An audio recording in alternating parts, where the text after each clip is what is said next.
Sir नमस्कार, मैं राजेश। हम इस समय सारण जिले के किशनपुर पंचायत में पहुंचे हुए हैं, जहां पिछले 2006 से लगातार मुखिया रह चुके हैं और 2021 में फिर इन्होंने चुनाव मैदान में आने की रणनीति बना चुकी है और जनता की सहभागिता मिल रही है। आइए हम जानते हैं इस संबंध में मुखिया जी से बात करते हैं। हाँ मुखिया जी, ये बताइए कि आप 10 साल से कंटिन्यू रहे हुए हैं, तो 10 साल के बाद फिर एक बार और चुनाव जिसमें आप बहुत कम वोटों से हार चुके हैं, तो आखिर जनता फिर आपको किस मोटिव पे प्रेरित कर रही है चुनाव मैदान में? 2006 से 2016 तक हम मुखिया पद पर रहे।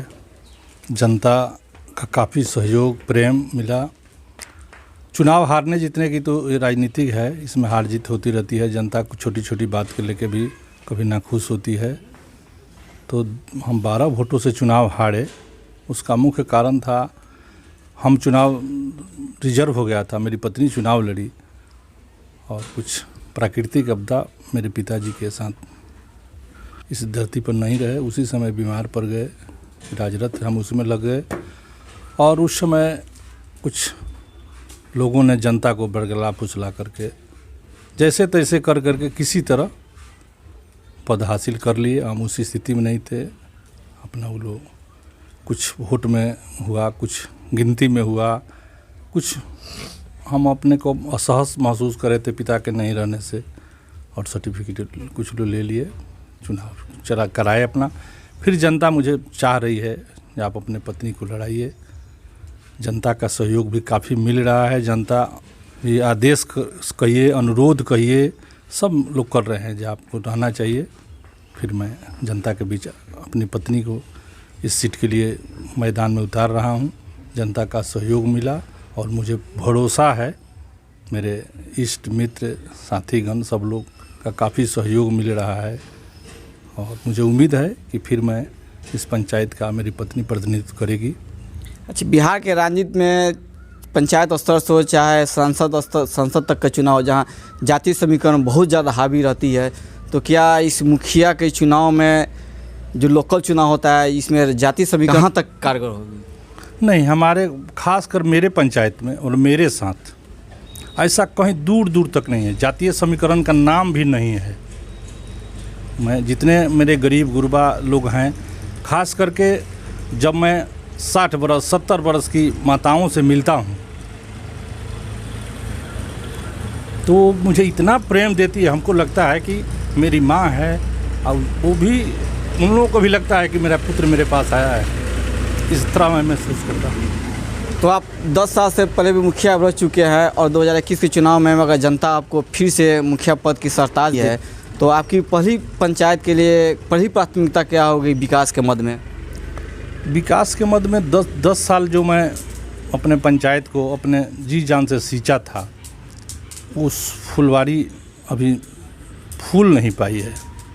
जिस समय अंकुरित हुआ था विकास, उसी समय मैं इस पद से हट गया और मेरी पत्नी चुनाव लड़ी लेकिन नाकाम रही। चाहे मेरी भूल या मेरी जनता की भूल, कुछ कारणों से मुझे लोग अथी किए। वो जो पौधा हम लगाए थे वो अंकुरित होकर ही रह गया, वो ना फल फूल नहीं रहा है। मेरी प्राथमिकता होगी कि अंकुरित हुए फल को, वृक्ष को मैं किसी तरह फुला दूं, फला दूं, ताकि मेरी जनता इसका सुख भोग सके, मेरा सपना साकार हो सके। आपके पंचायत में जो अभी जो वर्तमान में स्कीम एक चल रही है, हर घर नल जल योजना, वो कहाँ तक कारगर सिद्ध हो रही है? देखिए, नल जल योजना खासकर हमको तो मतलब नहीं लगता है कहीं के, हम तो अभी विरोधी दल में हैं तो लोग बोलेगा कि विरोध का भाषा बोल रहे हैं, लेकिन कहीं भी सक्सेस नहीं है। चाहे उसमें जनप्रतिनिधि दोषी हों, सरकार के आला अधिकारी दोषी हों, सब प्राथमिकता होगी कि अंकुरित हुए फल को, वृक्ष को मैं किसी तरह फुला दूं, फला दूं, ताकि मेरी जनता इसका सुख भोग सके, मेरा सपना साकार हो सके। आपके पंचायत में जो अभी जो वर्तमान में स्कीम एक चल रही है, हर घर नल जल योजना, वो कहाँ तक कारगर सिद्ध हो रही है? देखिए, नल जल योजना खासकर हमको तो मतलब नहीं लगता है कहीं के, हम तो अभी विरोधी दल में हैं तो लोग बोलेगा कि विरोध का भाषा बोल रहे हैं, लेकिन कहीं भी सक्सेस नहीं है। चाहे उसमें जनप्रतिनिधि दोषी हों, सरकार के आला अधिकारी दोषी हों, सरकार को मैं दोषी नहीं मानता हूँ।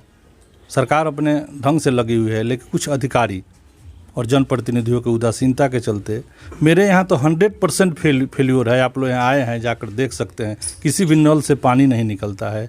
हम सुने हैं, हमारे जो अधिकारियों से, कर्मचारियों से जानकारी मिली है कि लोहे का नल लगाना है, पीतल लोहे का पाइप लगाना है, पीतल का नल लगाना है, लेकिन कहीं भी नहीं लगा है। आप सामने भी नल लगी हुई है, ना उसमें देख लीजिए ना जल निकल रहा है, ना उसमें पीतल है। उसमें जो मशीन लगा फिर खुलकर मशीन भी चला गया, आज तक पानी नहीं आया। हम इस समय किसी पंचायत में हम मौजूद हैं और देखें कि आपने हम पूर्व मुखिया जी से बात किया हूं, और इनका एक ही मोटिव है कि जो हमने बीज जो लगाए थे वह बीज अंकुरित होकर रह गई है, और उस बीज को, अंकुरित बीज को फिर से हम रोपने के बाद उस पौधे को तैयार करेंगे, और उस पौधे जो तैयार होंगे इस क्षेत्र की जनता उसके विकास के क्षेत्र में वह बहुत ज़्यादा काम होगी। राजेश, FS न्यूज़, सारण जिला।